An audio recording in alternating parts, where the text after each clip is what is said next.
Seguimos en Panorama U Edición Central. Ayer, en el cierre del noticiero, hablábamos de una noticia desde la provincia de San Juan que tiene que ver con un supuesto derrame de cianuro de una empresa minera, la Barrick, allí en la vecina provincia. Esto tuvo repercusiones aquí en Mendoza, ¿no, Lucy? Por supuesto, teniendo en cuenta además que estamos en un pleno y agitado debate por la ley 7722 que regula justamente la minería en la provincia. Fuimos a la legislatura, aprovechamos una oportunidad y hablamos con el senador Juan Carlos Ortiz, quien además también es el secretario general de la Asociación Obrera Minera, y le preguntamos cuál su opinión al respecto con lo que había sucedido y aprovechamos también para saber si podría ocasionar algún tipo de repercusión negativa en la provincia.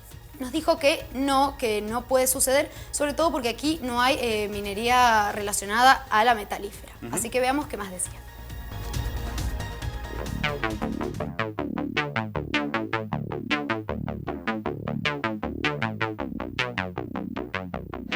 Yo creo que el accidente que ha ocurrido en Veladero es algo del proceso en la cual no se ha tenido en cuenta. Yo creo que en Mendoza no ocurriría algo así, pero también hay que esperar las noticias, hay que ver realmente qué pasó, porque por ahí puede haber sido un accidente que se podía haber evitado o no. Esto creo que investigándolo y bueno, en las próximas horas sabremos por qué pasó y qué magnitud tuvo, ¿no? Yo creo que no debería ocurrir esto para nada, no sé por qué pasó. Yo creo que lo que ha pasado en San Juan se va a usar para hablar muy mal de la minería. Y nosotros, bueno, sostenemos desde el gremio, desde los trabajadores, que nosotros venimos pregonándolo. O sea, si el problema es estar al lado de los ríos, alejemos los proyectos. O sea, el proyecto no se puede alejar, digamos, la montaña no se puede alejar del río, pero sí donde se hace el proceso, que es donde ha ocurrido el accidente. O sea, se puede alejar kilómetros del río. Y bueno, el agua se la tendrán que proveer las empresas, pero también decimos nosotros que minería no se puede hacer en cualquier lado, pero sí, por ejemplo, en Malargüe, que es una zona aceptada socialmente y que tenemos un río en la cual se pierde en el mar y esa agua no la aprovechamos. Entonces, hay lugares donde se puede hacer en Mendoza una minería que sea segura y que le dé tranquilidad a los mendocinos. Generalmente las empresas, todo lo que es costo, por ahí que son más caros los procesos, por ahí a lo mejor no entienden que sea bueno, pero nosotros tenemos que buscar la seguridad nuestra y ver dónde se puede hacer minería y tratar de hacerla. Y si, digamos, hay puntos en contra o hay gente que habla en contra, nosotros tendremos que tratar de hablar, de discutir en una mesa en la cual qué es lo que conviene y dónde la podemos hacer y dónde no. Entonces, eso nos va a dar una salida laboral y económica para la provincia, ¿no? En la provincia no hay, digamos, minería metalífera, sino hay estudios jurídicos o oficinas, pero son muy pocas. No tengo bien cuántas son, pero son muy pocas. Bien, allí estaba la repercusión aquí en la provincia de Mendoza tras este caso de supuesto o derrame de cianuro en la provincia de San Juan, en la Barrick, en una empresa minera muy importante de la vecina provincia. Y queríamos profundizar sobre este tema y estamos en comunicación telefónica con el abogado ambientalista de San Juan, Ernesto Lloveras. Ernesto, buenas noches. Ignacio Esteller lo saluda por Señalú aquí en Mendoza. ¿Cómo le va? Buenas noches. Ignacio, un placer estar en contacto con ustedes. Por favor, y muchas gracias por atendernos. En primer lugar, me gustaría preguntarle qué información tiene sobre este caso en la Barrick. Bueno, la información todavía es escasa. Hubo un comunicado de la empresa que fue a las muy pocas horas, 10 horas, 12 horas después del evento, que nos enteramos los sanjuaninos gracias a una comunicación de telefonía móvil de una persona, un ciudadano preocupado por el tema que conocía de adentro la cuestión, también un trabajador parece, pero es el primer dato a tener en cuenta, ¿no? Que no nos llega la información por los canales institucionales, empresariales, oficiales, sino a través de terceras personas. En segundo lugar, el comunicado de Barrick no dice nada concreto, sino simplemente que no hay contaminación y también rechaza una serie de razones. Más allá de que la gente está muy preocupada. Hasta el día de hoy no tenemos a ciencia cierta concretamente el dato si ha habido o no contaminación y qué porcentaje, cuánto fue el cianuro que se volcó en cantidad, si está mezclado con otras sustancias, como se decía, el mercurio, por ejemplo. Por eso hemos instaurado hoy una denuncia penal y una denuncia con ciudadanos ahí de Jáchal, en ese departamento del norte de San Juan, muy preocupados, que han salido nuevamente a las calles. En este momento están enfrente de la municipalidad, ayer también, antes de ayer. Es decir, que esto ha movilizado gran parte de la ciudadanía local, preocupados porque el tema agua es algo que ustedes saben, es un elemento vital. Si bien es difícil que se pueda llegar a contaminar el agua que tomamos los sanjuaninos, que proviene de otro río, de otra cuenca, que es el río San Juan, que proviene de Calingasta, esta es el río Jáchal, es distinta, pero que se usa también para regadío, y bueno, uno no sabe hasta qué punto puede llegar la contaminación, como ha habido en gran parte de los países y ciudades donde se ha explotado a cielo abierto, casos en Europa, en Estados Unidos, en Rumania, por ejemplo, fue un caso lamentable, ¿no? El mismo caso de San Juan, siempre ocurre lo mismo, los ductos y escapa el cianuro y luego contaminan ríos, lagunas con mortandad de peces. Y bueno, es muy difícil luego tener la estadística, ¿no? Totalmente. Doctor, en un primer momento la empresa Barrick había emitido un comunicado que manifestaba y reconocía que había habido una rotura de un caño. En este sentido, digamos, se contradice al primer informe que comunica la empresa en donde manifestó que no había ocurrido absolutamente nada. ¿Esto fue así? Yo conozco un solo comunicado de la empresa donde reconoce el hecho, porque ya no había posibilidad de no reconocerlo, ¿no? Ya la cuestión había llegado a todos lados y con datos muy concretos. Es decir, que la empresa no tenía otra escapatoria. No conozco que haya habido un segundo comunicado, lo que sí, bueno, es muy deficiente. El comunicado de la empresa realmente no tiene ningún elemento de datos técnicos, de nada. Por lo tanto, acá estamos esperando que se nos trate realmente como ciudadanos de primera y no como ciudadanos de tercera, donde se le da cualquier tipo de información y con eso tienen que quedar tranquilos. El tema es muy grave, porque la empresa se presenta como minería sustentable, a pesar de que hacen una minería que está prohibida en gran parte del mundo, que es la de cielo abierto, ¿no? Ese es el tema. Doctor, buenas noches. Gerardo Jiménez lo saluda. Le consulto. ¿Qué tal, Gerardo? En Mendoza la opinión de la sociedad está muy dividida respecto a la minería, justamente por temor a esta clase de situaciones, a la posibilidad de contaminación del agua principalmente. ¿Cuál es el sentir social del pueblo de San Juan respecto a esto? Bueno, nosotros envidiamos a Mendoza por la ley que tiene, le digo con toda la sinceridad del mundo, por ahí competimos con ustedes, pero en lo que es la ley que actualmente prohíbe la minería a cielo abierto en Mendoza, al igual que Córdoba, que hace unos días el Tribunal Superior Cordobés ha ratificado la constitucionalidad de la ley que prohíbe también en Córdoba la minería a cielo abierto.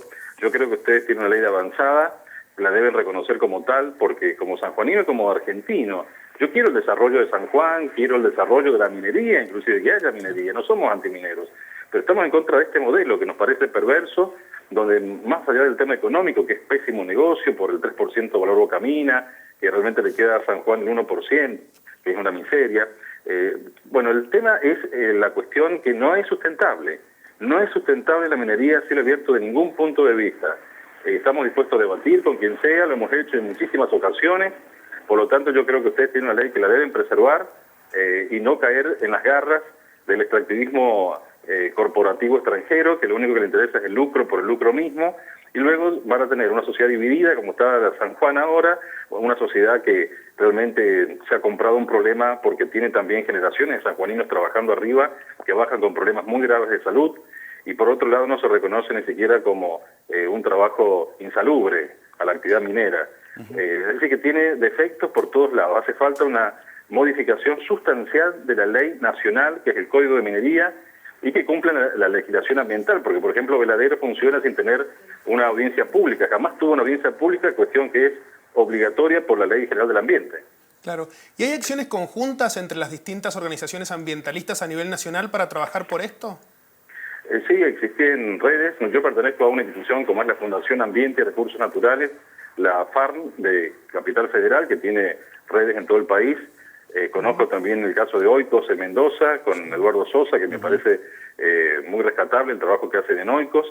Es decir, que son organismos que hay que tenerles mucho respeto, hay que participar activamente, hay que informarse, porque el principal enemigo de todo esto es la ignorancia, el desconocimiento, y a veces las empresas tratan a los ciudadanos como ignorantes. Y esto no es así, porque la defensa del ecosistema, del agua, de la cordillera, de los glaciares. Por ejemplo, yo recuerdo cuando Barry con el gobierno de San Juan se opusieron a la sanción de la ley de glaciares, una barbaridad, se opongan a la preservación del agua. Sin embargo, vivimos muy de cerca, yo prácticamente me instalé en Capital Federal y con vergüenza no ajena, propia como sanjuanino, tuve que escuchar discursos de sanjuaninos alineados a las empresas canadienses, que no les interesaba que se protegieran nuestros glaciares, y bueno, parecían en vez de argentinos, canadienses, nuestros propios legisladores, ¿no? Doctor, aquí las principales cámaras empresarias mineras siempre reclaman y ponen el foco de la discusión que no se aplica la misma regulación en torno a la contaminación a otras industrias, como por ejemplo el petróleo. ¿Qué opinión como ambientalista le merece? No, cada actividad tiene diferentes tipos de procesos industriales y por lo tanto diferente tratamiento a través de la legislación, pero hay una legislación que unifica todo esto, que es la Ley General del Ambiente, que si se aplicara como se debiese aplicar en el país, yo les digo que las empresas tendrían complicaciones, pero también hay flexibilidad del Poder Judicial, de no cerrar, de dar trabajo, de que no se pierdan fuentes de trabajo. Lo que pasa es que hay veces, ya sea por el petróleo o por la misma soja, con los transgénicos y todo lo que es con Monsanto, y en este caso la megaminería en San Juan o en la zona de la cordillera de los Andes, se produce un abuso de parte de las empresas extranjeras sobre todo, ¿no?, que quieren hacer un negocio y siempre con el apoyo del criollo, ¿no? Ya lo dijo el Martín Fierro, no nada peor que el criollo que se vende. Y vemos a diario cómo diputados nacionales, senadores, gobernadores tienen más fácil la defensa de una empresa extranjera que los intereses locales. Doctor, para finalizar la entrevista, y desde ya le agradecemos, me gustaría profundizar sobre la denuncia penal que se ha presentado en torno a este caso de la Barrick. Me manifestó en su respuesta de que tiene mucho sustento por parte de la comunidad de Hachal, ¿no?, esta denuncia. La presentación ha sido hecha en base al artículo 200 del Código Penal, todo lo que es envenenamiento de agua, donde se quiere que se pruebe con pericias químicas, hidroquímicas, todo el tema. No se acusa a nadie de que haya sido por dolo, sino que se le dan todas las pruebas, herramientas para que el juez de Hachal pueda llegar a evaluar, llamar a las partes, sentarse a analizar. Lo que pasa es que hay un segundo aspecto acá. El sanjuanino, ya conociendo cómo funciona la megaminería, no le cree a los controles, porque realmente se sabe de casos que han llenado planillas acá en la ciudad de San Juan, cuando esas planillas de control tendrían que haberse llenado en la cordillera. Y bueno, entonces todos esos casos hacen que la gente no crea en los controles administrativos, que por allí también tiene la camiseta puesta de una empresa más que la de la provincia. Entonces todo está muy tergiversado. Lo que trae aparejado todo esto, para ya finalizar, es que se divide la sociedad también éticamente. Hay un gran sector que responde a los capitales extranjeros porque realmente son capitales muy fuertes. Entonces allí donde pierde la libertad de expresión es muy difícil que esto se pueda hablar en los medios locales. Yo he atendido muchos medios del país estos días, estas horas, pero nunca un medio de San Juan, porque ellos hacen entrevistas exclusivamente a los funcionarios y a los dirigentes directivos de empresa. Y lo demás, los ambientalistas no existimos para los medios locales. Entonces desde allí va perdiendo la libertad de expresión. Es un fenómeno ya muy estudiado a nivel mundial, lo que trae aparejado el extractivismo. Entre los efectos que trae aparejado es la censura. Doctor Lloveras, muchas gracias por esta comunicación con Señalú aquí en Mendoza. Buenas noches. Gracias a ustedes por la preocupación. Hasta luego. Hasta luego. Allí estaba Ernesto Lloveras, abogado ambientalista, hablando sobre este caso allí en la Barrick de un supuesto derrame de cianuro. Hay actualizaciones sobre esto, Gerardo, ¿no? Sí, exactamente. Es un tema que estuvo en los medios desde temprano en la mañana. De hecho, Los Andes lo tenía esta mañana en su tapa: alarma en San Juan por un derrame en la mina Veladero. Y esta información también iba teniendo actualizaciones no solo en las radios, donde había preocupación por el tema, sino también en los medios web. Esta mañana Diario 1 tenía esta nota en tapa: insólita defensa por el derrame de cianuro, podés tomar medio vaso y no hace nada. Hacía referencia a una defensa que hizo la Cámara Minera de San Juan, que salió a asegurar que tomar hasta medio vaso de cianuro diluido en agua no tenía ningún tipo de efecto. Otras informaciones que titulaba tanto El Sol como Sitio Andino o MDZ tenía que ver con cuál había sido el motivo fundamental de esta rotura en el caño. Hacía alusión a dos hipótesis. En realidad esta información se tomaba del diario de Cuyo, de la vecina provincia, sobre la posibilidad de que el sismo que hubo en la provincia de San Juan días pasados haya tenido que ver con la rotura, o el intenso frío que se había vivido en la zona. Y finalmente, durante la tarde, Otra actualización interesante y que tiene mucho que ver con el contexto para la provincia nuestra, para Mendoza, en el que se da esto. El Sol titulaba: el derrame de cianuro en San Juan pone presión a la Corte por la 7722. Exacto. Eso tiene que ver con que la Corte de la provincia tiene que referirse a la constitucionalidad o inconstitucionalidad de esta ley. El procurador Rodolfo González tiene que expresarse respecto a esto, y la Corte tendrá que dictaminar finalmente si la ley es constitucional o no. Los medios han empezado a preguntarse justamente, y las asociaciones ambientalistas están también pendientes de este punto.